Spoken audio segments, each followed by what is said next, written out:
네, 여러분 안녕하세요. 네, 뵙게 돼서 반갑습니다. 예, 아마 이제 뭐 얼마 전에 뵌 분들도 있을 것 같고요. 여기 처음 얼굴 뵙는 분도 있을 것 같은데, 예, 저는 이제 오늘 강의를 진행하게 될 손재용이라고 합니다. 예, 반갑습니다. 예, 그럼 여러분들이 이제 바쁘실 텐데 공부하시느라고 이제 너무 힘드실 것 같은데요. 이제 오늘 강의는 거기에 대해서 뭐 작게나마 도움을 드리고자 이제 마련이 됐고요. 예, 일단 이제 어떻게 진행될 건지는 이제 먼저 말씀드리겠습니다. 왜냐하면 여러분이 뭐 지금까지 또 준비하신 게 있으니까 또 그거랑 이제 요게 좀 궁합이 좀 맞아야 되잖아요, 강의가. 예, 그래서 이제 어떻게 진행되는지 먼저 말씀을 드리면 오늘 하는 내용은 이제 제가 한 뭐 몇 주 전에 요 비슷한 내용을 했었죠. 16시간에 걸쳐서 이제 펀드에 대한 요약 특강을 해드린 게 있을 겁니다. 16시간에 걸쳐서 해드렸는데 오늘 하는 건 뭐냐면 그 내용 중에서 그러니까 새로운 내용은 아니에요. 이제 그 내용 중에서 난이도가 높으면서 중요한 부분들만 추렸습니다. 네, 아시겠죠? 예, 그래서 두 가지 다 되는 부분입니다. 그러니까 중요하면서 난이도까지 높은 부분. 왜냐하면 그냥 중요한 것만 해서 이렇게 막 빠르게 훑어나갈 경우는 또 공부를 열심히 하신 분 입장에서는 좀 내용이 뻔하다 이렇게 느끼실 수가 있거든요. 그래서 중요하면서도 난이도도 높은 부분, 우리에게 생소한 부분들만 추려봤습니다. 예, 그래서 스피드도 이제 이전에 16시간 강의에 비해서는 좀 스피디하게, 너무 기본적인 개념 설명은 조금 생략하고 조금 스피디하게 그렇게 진행을 해 나가도록 하겠습니다. 일단 그렇게 진행이 될 거니까 여러분에게 좀 많은 분들에게 나름대로 도움이 되지 않을까 생각은 하고 있습니다. 꼭 됐으면 좋겠네요. 그럼 본격적인 내용을 들어가겠습니다. 이제 1과목 펀드 일반에서 보면 이제 주요 법규죠. 1장 주요 법규를 보시면 투자 신탁의 수익자 총회에 관한 내용입니다. 예, 역시 굉장히 공부할 부분이 많고 헷갈릴 부분이 많고요. 시험에도 잘 나옵니다. 보시겠습니다. 예, 구성입니다.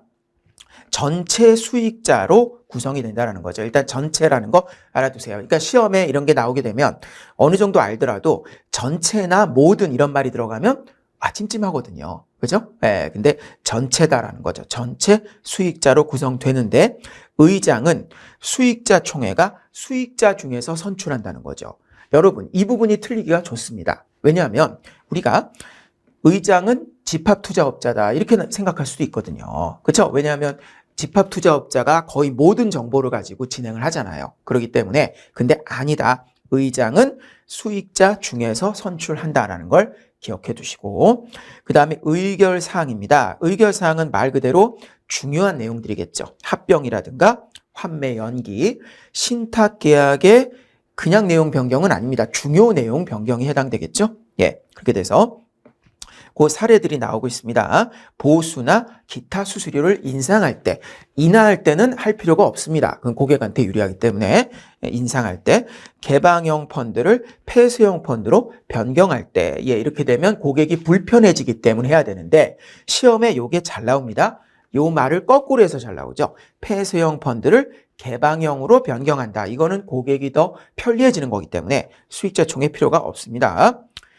그 다음에 환매대금 지급일의 연장, 그리고 이제 변경이 되는 건데요. 거기 쭉 어떤 것들이 변경되는지가 나와요. 근데 우리가 보면 중요한 것들이에요. 운용사가 바뀌었다거나, 신탁업자, 신탁계약기간, 투자신탁의 종류, 주된 투자 대상 자산, 어때요? 전부 다 되게 중요한 거죠. 이런 게 변경될 때가 되겠습니다.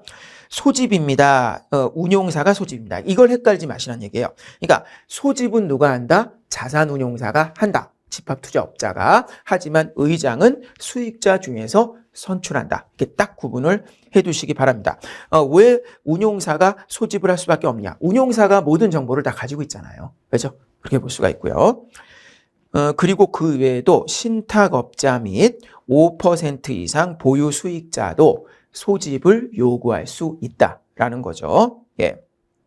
그다음 성립입니다. 발행된 수익증권 총좌수의 과반수 출석으로 성립하는데 요새 같은 시대에 뭐 서면 의결권은 안 된다. 뭐 그러진 않겠죠. 예. 그렇게 뭐 꼰대 같은 법은 아니겠죠? 이게. 다음에 5번입니다. 연기 수익자 총회인데 요거 하기 전에 잠깐 6번의 의결을 잠깐 보세요. 의결. 예. 의결은 어떠냐? 그러면 여러분 상식적으로 어떤 회의를 하는데 의결이 되려면 어떻게 해야 될까요? 그쵸? 일반적, 그죠? 주로. 일단 과반수가 돼야 되겠죠. 그쵸? 그 내용입니다. 그래서, 예.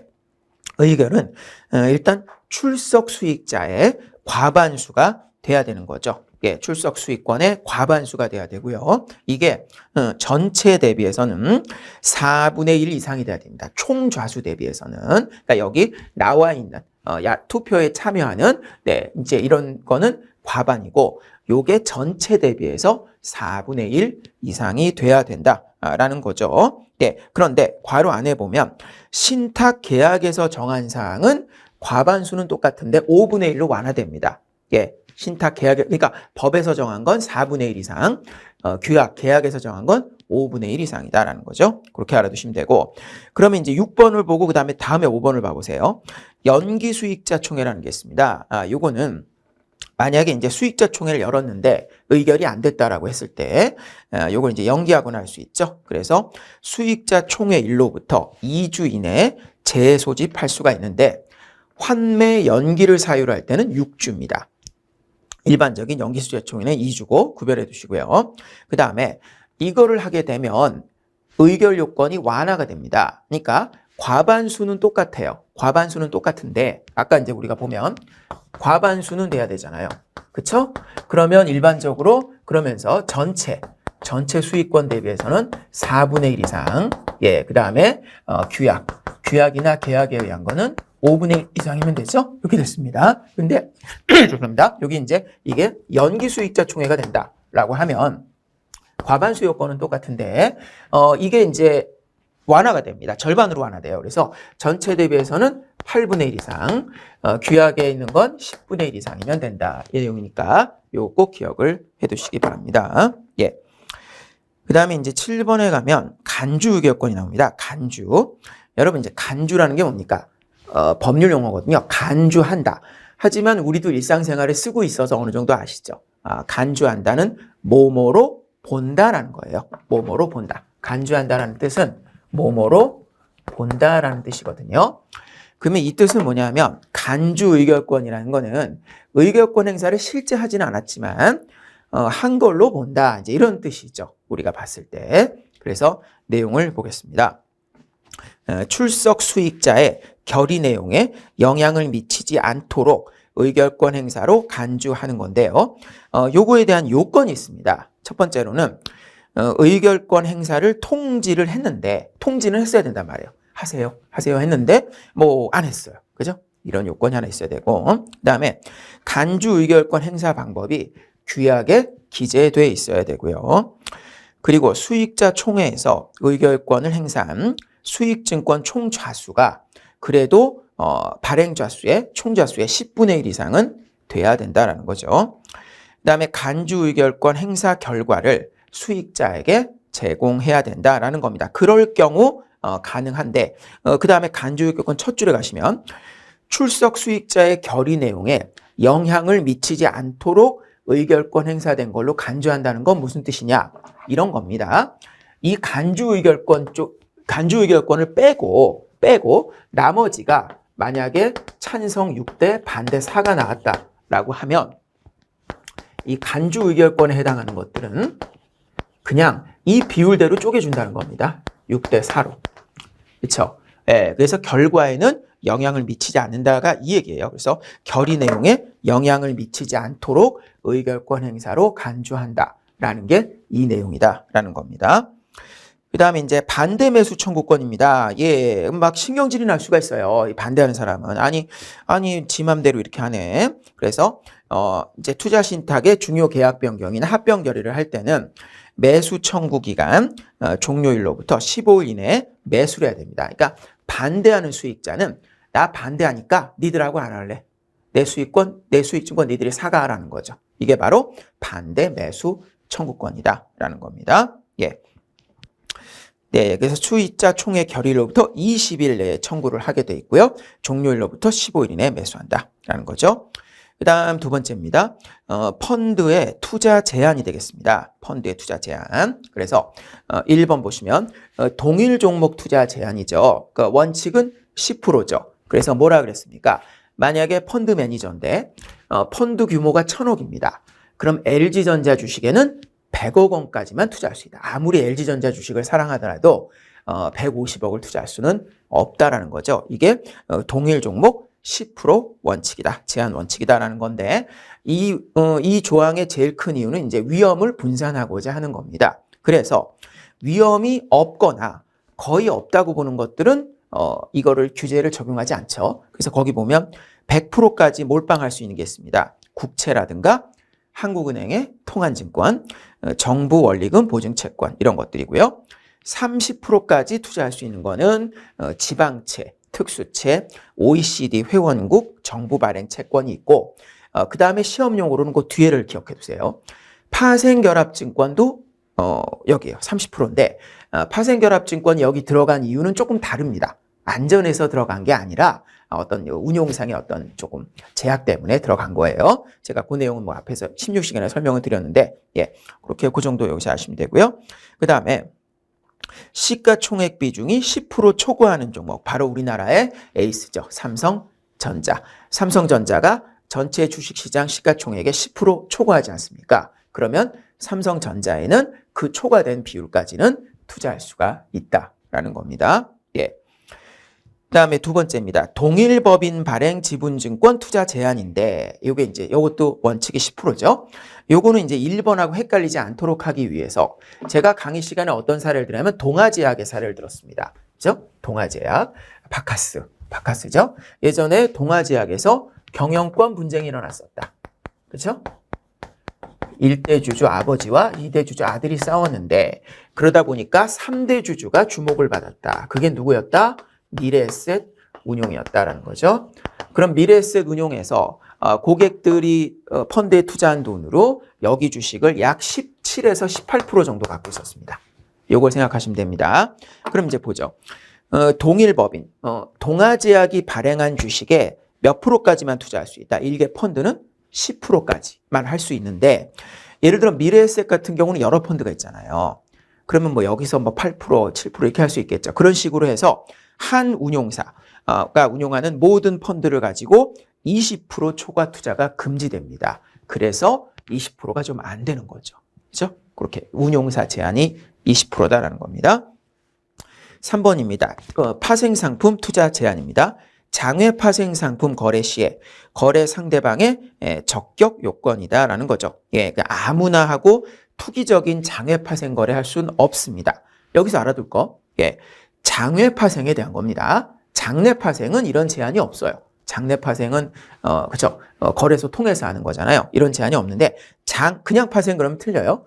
장외 파생을 거래할 때는 거래 상대방이 아무나 하고 할 수가 없습니다. 그래서 적격 요건을 갖춰야 되고 사모에도 마찬가지로 적용된다는 것도 알아두시고 파생상품 매매에 따른 위험평가액은 순자산 총액의 100%까지만 할 수 있는데 사모의 경우는 400%까지 가능하다라는 거죠. 여기서도 시험에 잘 나옵니다. 사모는 제한이 없다. 아니에요. 사모도 제한합니다. 파생상품은 워낙 위험이 클 수 있기 때문에. 그다음에 동일증권 뭐 이건 10% 이렇게 보시면 되고 4번 부동산 투자 제한이죠. 취득 후 부동산을 펀드에서 부동산을 산 다음에 너무 단타 매매 같은 거는 투기를 조장할 수 있습니다. 그래서 규제를 하고 있죠. 그래서 취득 후에 너무 빨리 팔지 못하게 하는데요. 국내 소재 부동산은 1년. 하지만 국내 소재 중에서 예외적으로 미분양 주택하고 해외 소재 부동산 같은 경우는 규약에서 정한 기간, 펀드 규약에서 정한 기간 내에 처분하면 안 되고 그 다음에 개발 행위 전에 토지의 처분은 안 됩니다. 그러니까 땅을 샀다가 맨 땅이죠. 맨 땅을 그대로 파는 건 안 된다. 맨 땅을 샀다가 개발 사업을 해서 해라. 뭐 분양해라 이런 얘기죠. 그 다음에 금전 차입이 되겠습니다. 금전 차입과 대여인데 이것도 이렇게 생각하시죠. 일반적인 펀드는 금전 차입이나 대여가 원칙적으로 안 된다는 겁니다. 그렇죠? 아니 왜? 아니 펀드에 보고 투자하라고 고객들이 몇백억, 몇천억을 넣어줬는데 그걸로 하지 뭘 또 빌려서 해요. 그렇죠? 그런 것도 있고. 대여 같은 경우는 대여를 한다 그러면 은행에서 눈에 불을 킵니다. 이게 어디 은행 영역인데, 그죠? 예, 그냥 당장 또 금융위원회 가서 이게 됩니까? 뭐 이렇게 하는 거죠. 예, 우리가 사회공헌도 지금 정부에서 하라는 대로 많이 하고 그러는데 이거 뭐 펀드가 다 대출해주고 이러면 됩니까? 라고 이제 할 수가 있잖아요. 그러다 보니까 원칙적으로 펀드는 금전 차입이나 금전 대여가 원칙적으로는 안 돼요. 그런데 예외적으로 이제 자잘하게 되는 경우가 좀 있고 대표적인 게 이겁니다. 부동산 펀드 경우입니다. 부동산 펀드. 그래서 부동산 펀드 자산 총액의 200% 내에서는 차입이 가능합니다.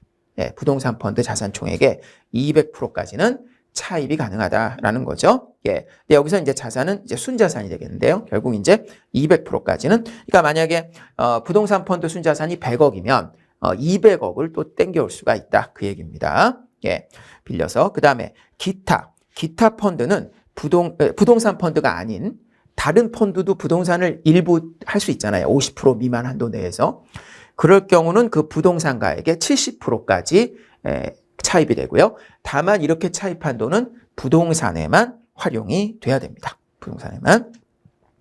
그다음에 금전 대여입니다. 부동산 펀드 자산 총액의 100%까지 할 수 있는데 다만 이거는 은행의 반발이 있기 때문에 엄격하게 규제를 하고 있습니다. 어디다만? 부동산 개발 사업자죠. 예, 그죠? 부동산 건물 개발해서 분양하고 이러는 사업자. 이걸 우리가 PF라 그러죠. 프로젝트 파이낸싱이라 그래서 요건 이제 꽤 리스키한 업종입니다. 그래서 이제 요거는 가능하다 이 얘기죠. 일반적으로. 예. 그다음에 부동산을 취득하거나 매매를 할 때 실사 보고서를 작성해야 된다라는 거죠. 예.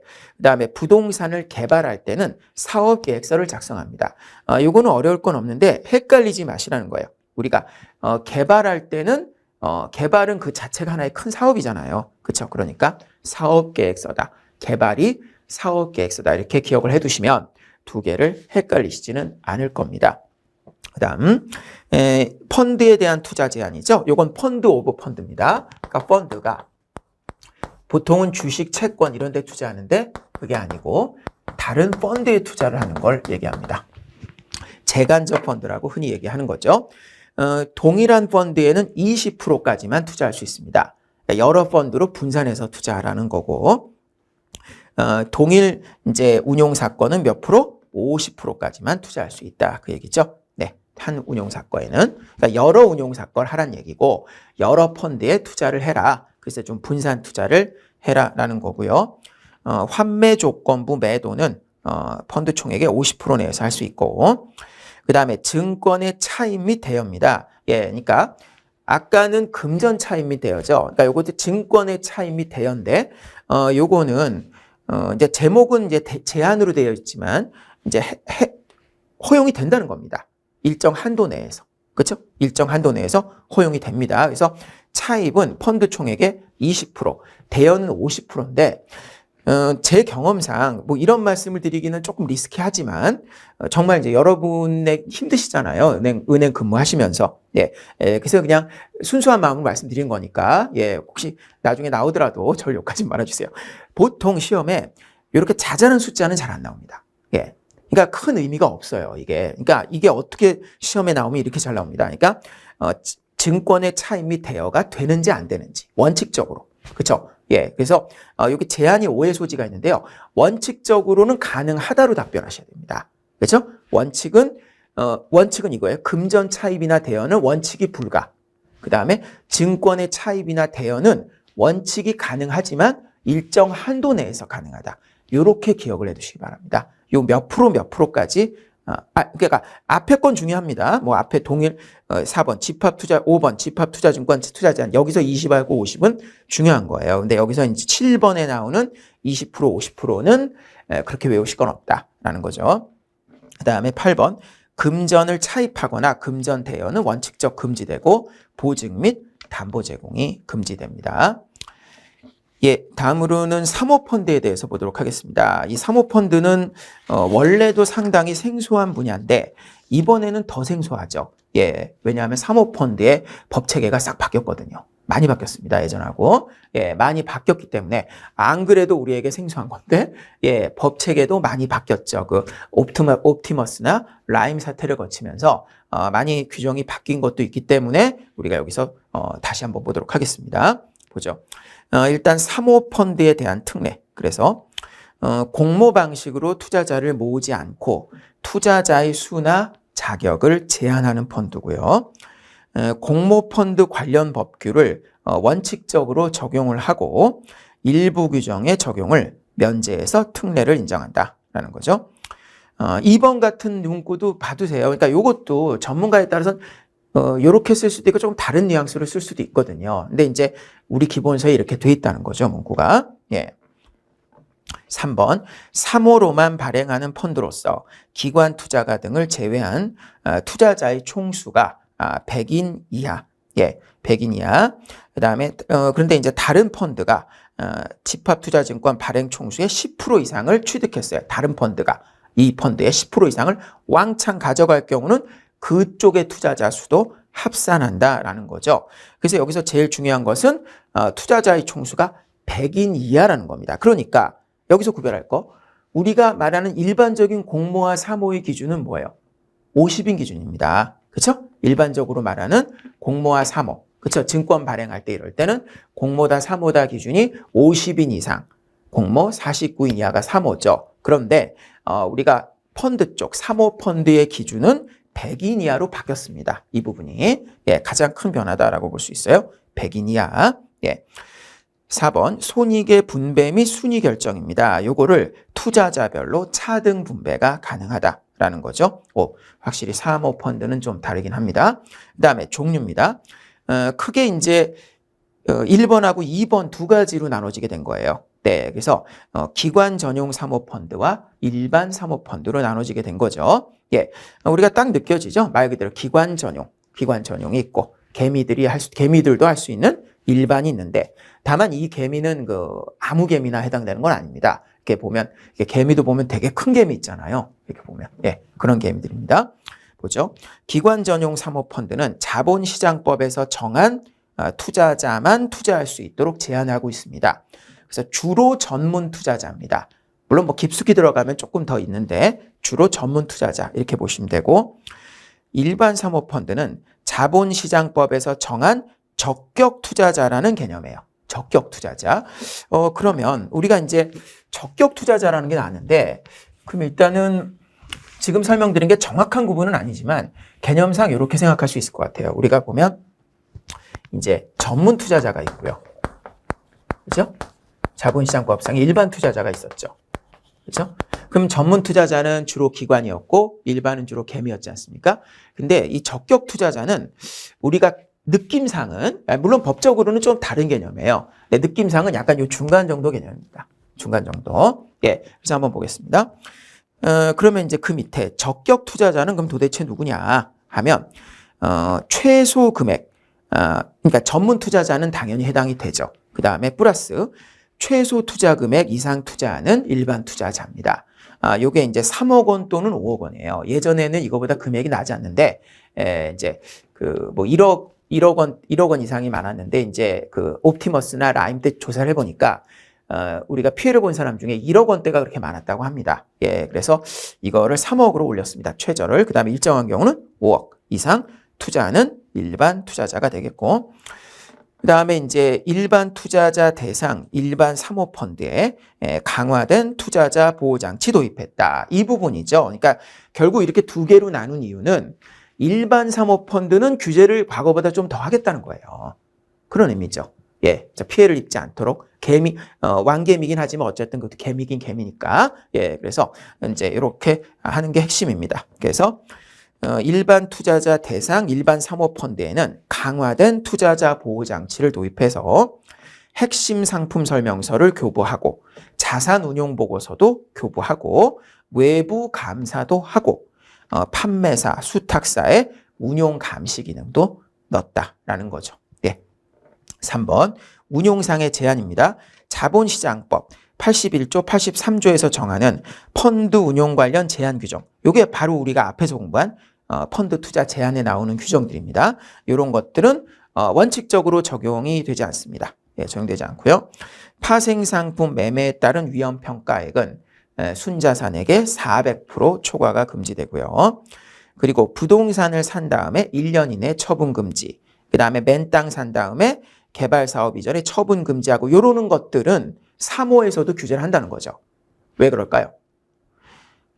입법 취지 때문에 그렇습니다. 그러니까 우리가 앞에서 펀드에 대한 투자 제한에 대한 많은 내용들은 주로 투자자 보호를 위해서입니다. 그렇죠? 동일 종목 10%. 왜 그러겠어요?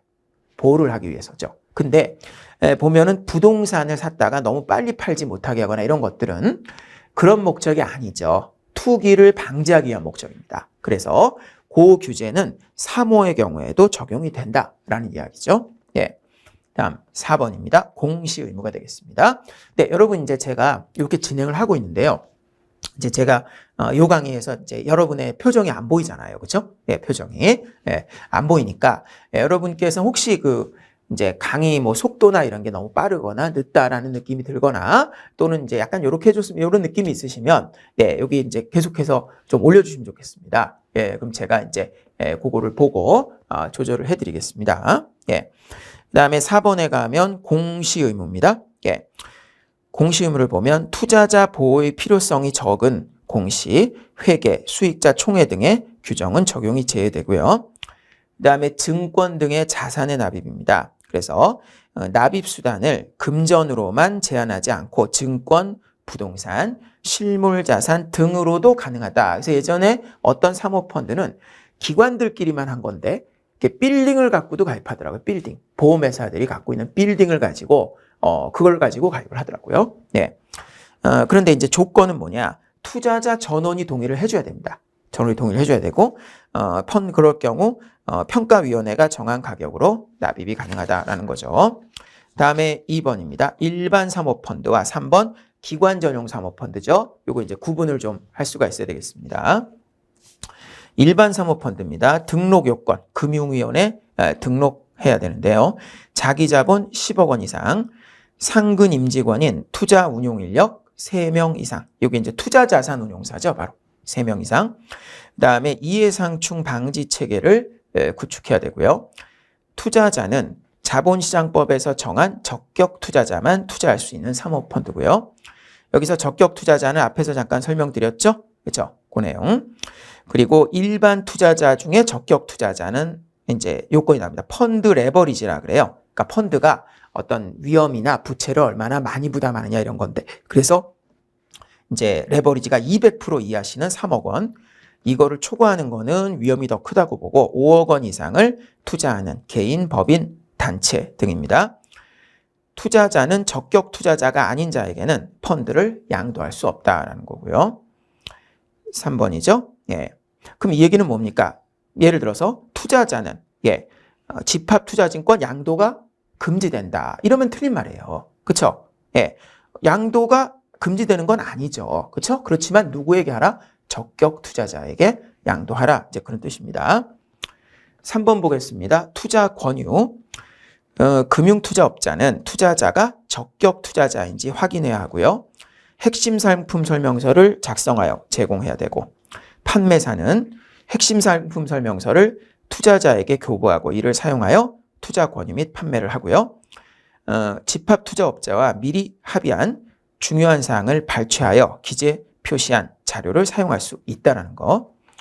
그리고 판매사는 집합투자업자의 운용행위가 핵심 상품 설명서에 부합하는지 여부에 대해 확인하고 부합하지 않는 경우 운용행위의 철회, 변경 또는 시정을 요구한다는 겁니다. 이 3번이 큰 변화예요. 그러니까 판매회사에 상당히 큰 사실은 짐이 될 수도 있어요. 네, 그렇죠. 판매회사 입장에서는. 근데 고객 보호를 위해서는 큰 의미가 될 수가 있죠. 그게 왜 그러냐면 예전에 옵티머스 사태였잖아요.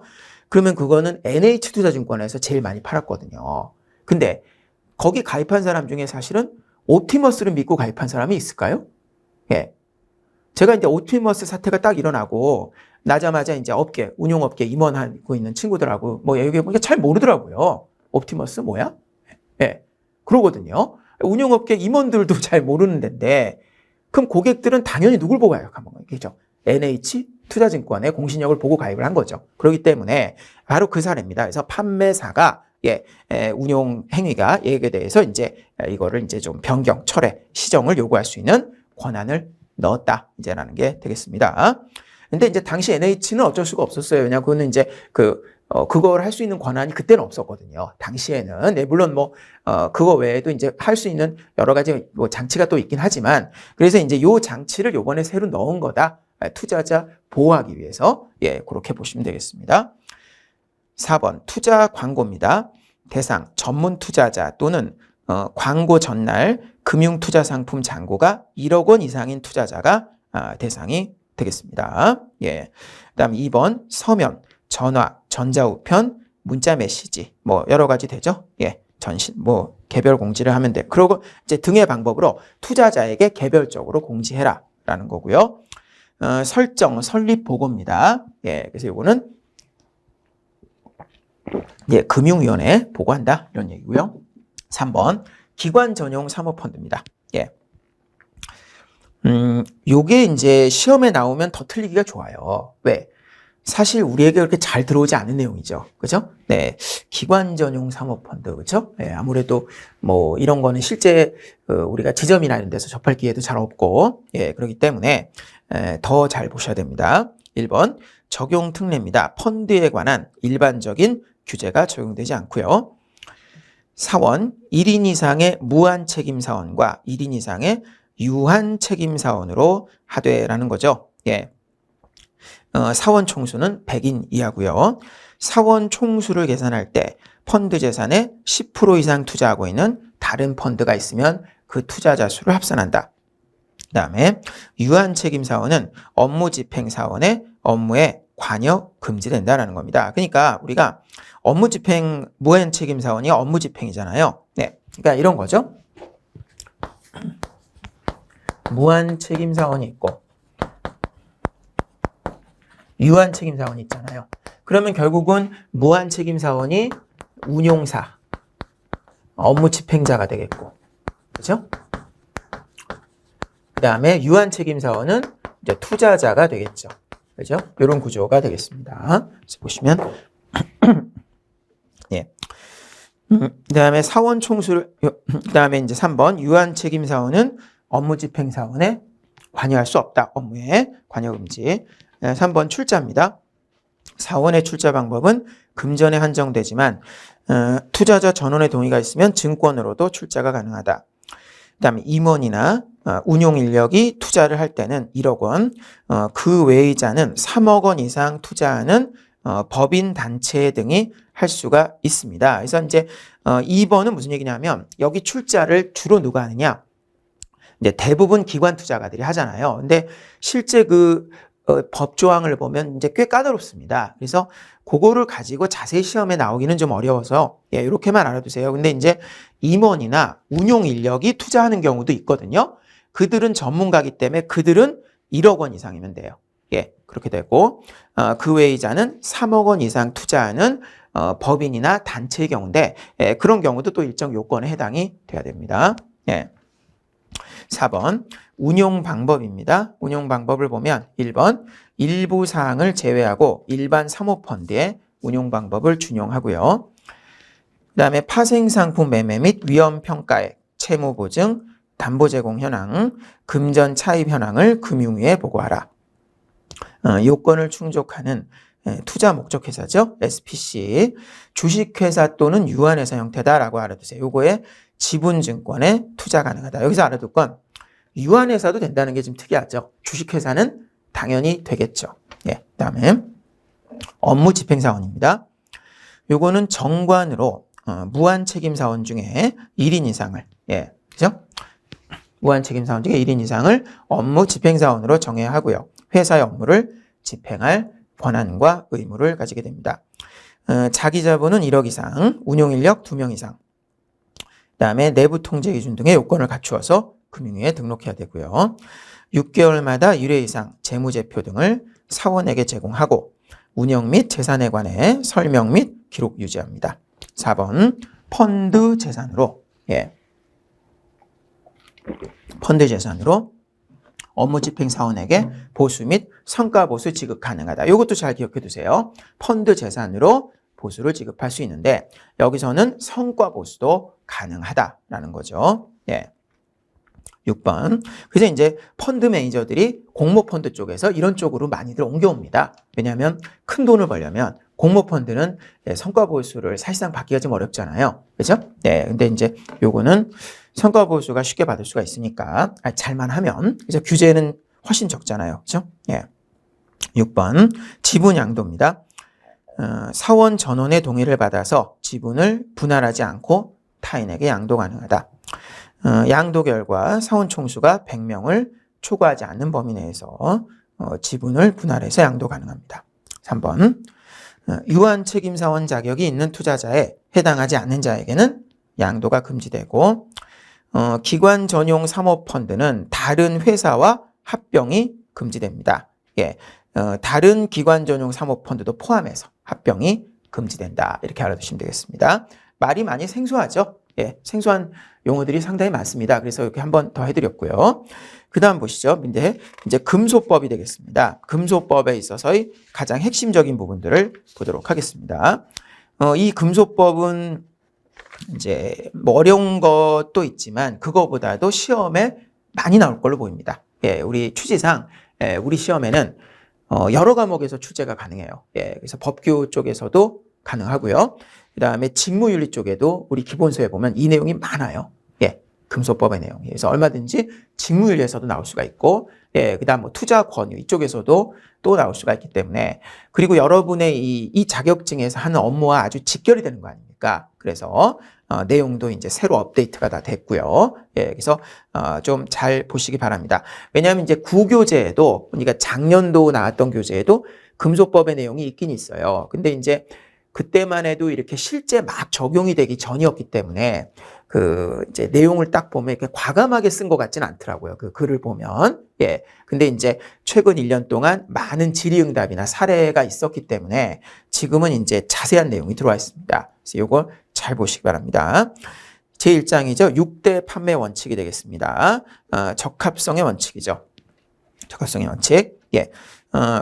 일단 6대 판매 원칙이 뭔가 보죠. 1번 적합성, 2번 적정성이죠. 그 다음 뒤에 3번이 뭡니까? 예, 설명 의무. 요 세 가지는 예, 전문 금융 소비자에는 적용이 안 됩니다. 전문 금융 소비자는 아니에요. 일반만 적용이 되는 거고요. 그다음에 4번 불공정 영업행위 금지, 부당 권유 금지, 광고 규제가 있다. 총 이렇게 6가지입니다. 예, 그러면 이제 처음부터 거기서 보죠.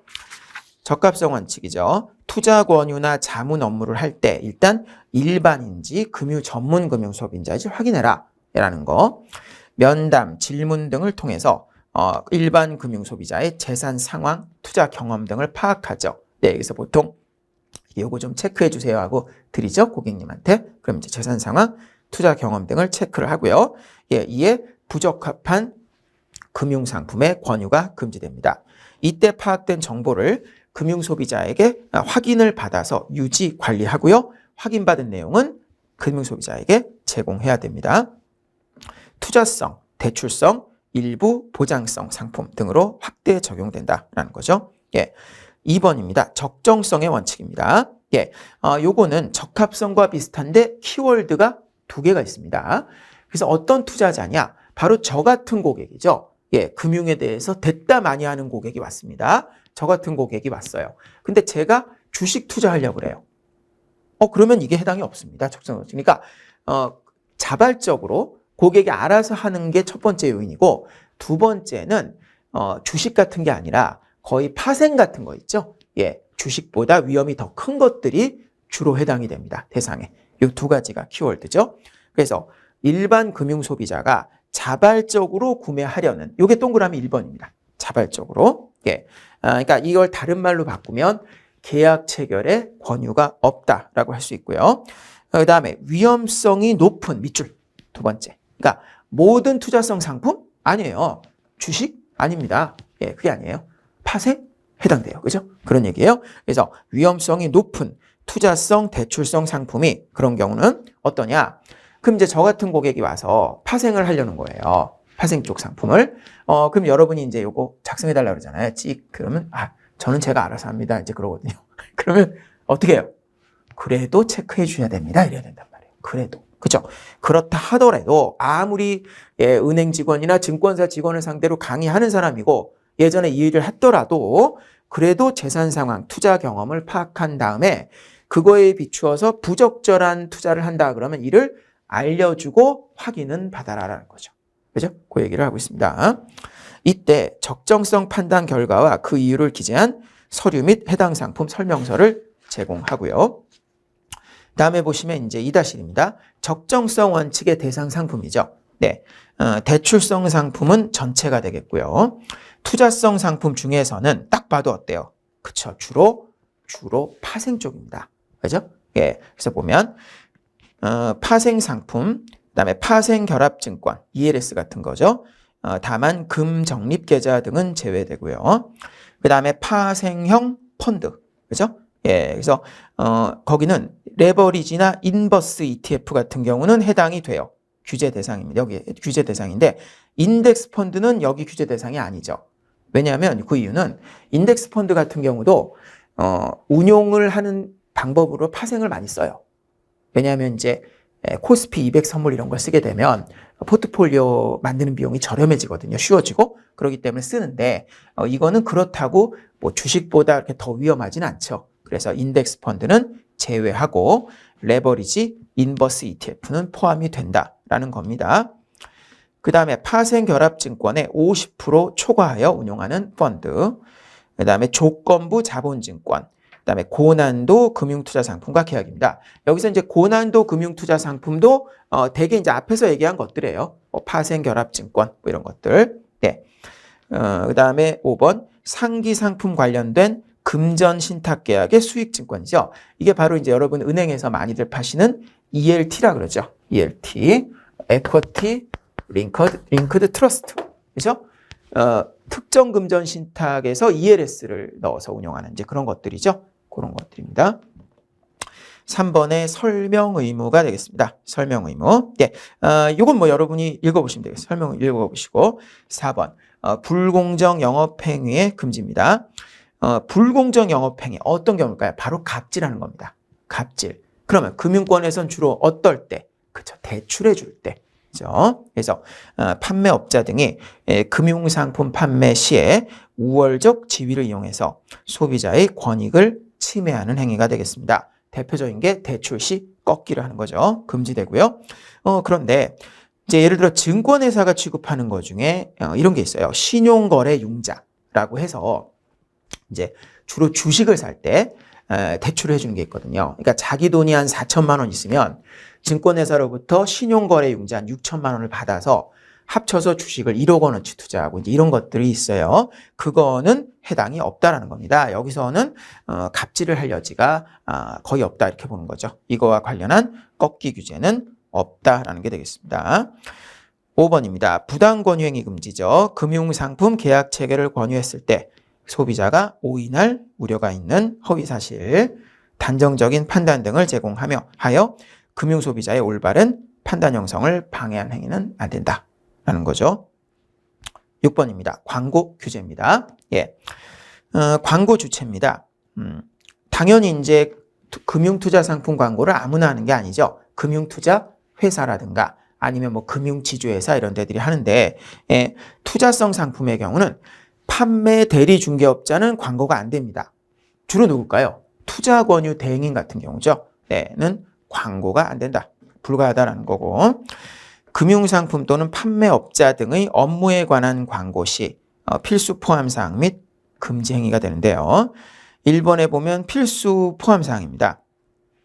금융투자업자의 명칭, 수수료, 그 다음에 위험, 그 다음에 계약 전에 설명서 및 약관을 읽을 것을 권유하는 내용, 과거 운용 실적을 포함한 광고의 경우 미래 수익률을 보장하는 것은 아니라는 내용. 여기서 이제 시험에 어떻게 잘 나오냐면 과거 운용 실적을 포함해서 광고할 수는 없다라고 나오면 틀리는 겁니다.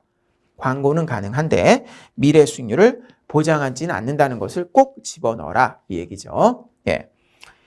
4번 금융상품의 이자, 수익 지급 시기 및 지급 제한 사유 등입니다. 금지사항입니다. 수익률이 좋은 기간만을 표시하는 경우. 다음 손실보전 또는 이익보장으로 오인하게 하는 행위가 되겠습니다. 그 다음 제2장입니다. 금융소비자의 권익 강화 제도입니다. 계약서류 제공 의무죠. 계약서, 약관, 설명서. 설명서는 금융상품 판매업자만 해당이 되고 자료의 기록 및 유지 관리 기간입니다. 원칙은 10년, 내부 통제 자료는 5년, 소비자 자료 열람 요구 시에는 8일 이내에 제공해라라는 거죠. 그다음 3번입니다. 청약의 철회가 되겠습니다. 시험에는 요 부분이 상당히 잘 나올 걸로 보입니다. 청약의 철회. 잘 보세요. 여기서 말하는 청약의 철회는 단순 변심으로도 가능합니다. 어떤 상품에 꼭 하자가 있어야 되는 것은 아니에요. 그래서 이 경우 고객에게 손해배상이나 위약금을 청구할 수 없겠죠. 그렇다면 이 제도 자체가 의미가 없죠. 그럼 1번의 투자성 상품의 경우 보겠습니다. 이게 투자성 상품과 대출성 상품이 내용이 좀 다릅니다. 그래서 더더욱 헷갈리기가 좋아요. 출제되기도 좋고요. 일반 금융소비자가 그러니까 여기서 알아둘 거, 청약의 철회는요, 전문 금융소비자가 될까요, 안 될까요? 여러분 생각하시기에. 안 되겠죠. 그래서 이게 단순 변심으로 되는 건데 전문 금융소비자가 이런 걸로 하면 됩니까? 그렇죠? 그래서 일반만 해당이 되는 거예요. 일반 금융소비자가 투자성 상품 중 청약 철회가 가능한 상품에 한해서, 그러니까 여기서 알아둘 거, 모든 투자성 상품 그럼 틀립니다. 그건 아니에요. 가능한 게 따로 있어요. 하나에서 계약 체결일 또는 계약 체결 서류를 받은 날로부터, 이것도 포인트입니다. 그 다음에 7일입니다. 7일 내인데 여기서 괄호 안에 양 당사자가 이보다 긴 기간으로 약정하면 그 기간입니다. 그러니까 당사자가 열흘이다라고 했으면 열흘이 적용되는데 당사자가 3일이다라고 하면 더 짧잖아요. 그러면 3일은 안 됩니다. 적용이 안 돼요. 청약 철회가 가능하고요. 효력 발생입니다. 소비자가 청약 철회 의사를 서면 등의 방법으로 발송할 때입니다. 여기서 서면 등이라는 것은 꽤 넓은 개념입니다. 그래서 뭐 상황에 따라 문자 메시지 같은 경우도 될 수가 있어요. 그런데 그 경우는 우리가 문자 메시지 같은 경우는 사실 간혹 확인을 못할 수도 있잖아요. 그렇기 때문에 이 경우는 발송 사실을 지체 없이 알려야 된다는 겁니다. 거기 문자 메시지 내가 보냈으니까 그거 꼭 보라고. 그죠? 그다음에 청약 철회권의 배제입니다. 투자성 상품 관련 계약에서 일반 금융 소비자가 예탁한 금전을 지체 없이 운용하는데 동의를 했어요. 그런 경우는 청약 철회권이 배제되는데 다만 이 요건이 좀 까다롭습니다. 뭐냐면 설명을 하고 동의한 양자 간 개별 약정이 필요하다는 거죠. 뭔 얘기냐면 이 내용을 그냥 계약서 안에 이렇게 그냥 한 줄로 적어놔서 한꺼번에 처리할 수는 없다라는 겁니다. 고객의 중요한 권리를 빼앗는 거기 때문에 이거는 별도의 양자 간 개별 약정이 있어야 된다라는 거죠. 금전 등의 반환입니다. 청약 철회 접수일로부터 3영업일이죠. 3영업일 이내에 반환하고요. 보수나 수수료 당연히 포함됩니다. 가능 상품입니다. 고난도 금융투자 상품. 그래서 이제 여기서 괄호 안에 보면 단위형 펀드만 형태만 해당되기 때문에 파생결합증권은 해당 없다. 이것도 꼭 기억하세요. 그러니까 이 얘기는 뭡니까? 지금 가능 상품에 ELF는 되는데 ELS는 안 된다는 소리죠. 한마디로 얘기하면. 그렇죠? 그 얘기가 되잖아요. 그렇죠? 단위형 펀드 형태 ELF는 해당이 되는데 파생결합증권 ELS는 해당이 없다. 그 얘기를 하고 있고요. 고난도 투자 1인 계약, 고난도 금전신탁 계약, 그리고 비금전 신탁이 해당됩니다. 대출성 상품입니다. 신용공여 시 계약 체결일 또는 계약 서류를 제공받은 날인데요. 여기서 괄호 안에도 꼭 기억해 두세요. 실행일이 아닙니다. 그러니까 대출이 실행된 날이 아니라는 거예요. 시험에 나오기 좋죠? 그다음 요 날로부터 요거는 14일입니다. 아까 위에 투자성은 7일이죠. 요거는 14일. 역시 긴 기간 하면 그 기간 내에 청약 철회가 가능합니다. 그래서 지금 은행업계에서는 요것 때문에 좀 걱정을 하고 있어요. 이거 대출성 상품 때문에. 왜냐하면 대출을 이렇게 받아놓고 다른 데 가보니까 안심이 되잖아. 일단 대출을 나온 거니까. 다른 은행에 가보니까 조건이 좀 더 좋아요. 그러면 이제 단순 변심으로 철회하고 뭐 그런 경우가 요새 좀 종종 꽤 있다고 합니다. 예. 2번 효력 발생. 일반 금융 소비자가 청약 철회 의사를 서면 등의 방법으로 발송하는 것까지는 아까 투자한 것 같은데 하나 그 뒤가 추가된 거죠. 밑줄. 금전 등을 반환한 때입니다. 요게 더 추가돼 있죠. 예. 역시. 그 다음에 3번. 청약 철회권 배제되는 경우는 담보로 제공한 증권이 자본시장법에 따라 처분된 경우. 그 다음에 금전 등의 반환입니다. 업자는 금전 등을 반환받은 날로부터 3영업일 이내에 반환하는데 업자는 고객으로부터 받은 수수료. 근데 여기서 이제 증권 매매 수료는 제외한다. 이것도 기억해 두세요. 그러니까 시험에 낼 만한 게 진짜 많아요. 여기 내용을 보면. 예. 고객은 대출 원금과 이자, 인지대 등을 반환한다라는 거죠. 예. 그다음에 이제 4번에 가면 금융 분쟁의 조정입니다. 그래서 요거는 당사자가 수락했을 때 재판상 화해와 동일한 효과가 나게 되는 건데요. 4번. 예. 그럼 요거부터는 우리가 잠시 후에 진행을 하도록 하겠습니다. 네. 감사합니다.